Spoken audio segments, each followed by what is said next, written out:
Hey guys, what's up? I just finished changing the oil in my 2008 Wrangler. So I'm going to show you how to reset the oil interval service on the cluster. When the light comes up and it says, oil change or oil change due, whatever it is. I'll show you how to reset that. It's a little bit of a procedure. It's a little different than a lot of other vehicles in the sense that there's not really a button that you press and kind of scroll through a few screens and stuff like that. But I'll show you how to do it, show you how to get past it, reset it so that you're all set once you change your oil.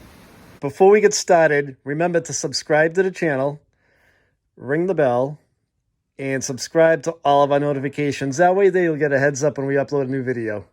What happens is when you need an oil change and you start the Jeep, you're gonna get a message on the cluster where the odometer is, and it'll say like oil change due. It should come up in a minute.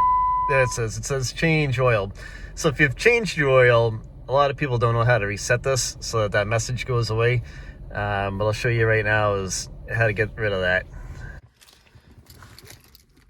So what you're gonna do is, with the vehicle off, put the key in the ignition and turn it forward to the position right before you start it. And take your foot and press on the gas pedal 1, 2, 3 times, and then shut the Jeep off. And then put the key back in the ignition, start it up, and the message should be gone for you.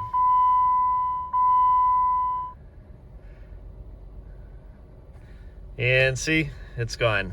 So that's how you reset the change oil message on the instrument cluster once you have changed the oil in your Jeep. So not too bad, kind of easy peasy. That was a quick one for you guys. But yeah, you guys might be a little confused at how to reset that thing. It can be a little bit of a pain if you don't know what you're doing. If you have any questions, leave a comment on the video. I'll answer them for you. And definitely subscribe to the channel. Take it easy, guys. Thanks for watching.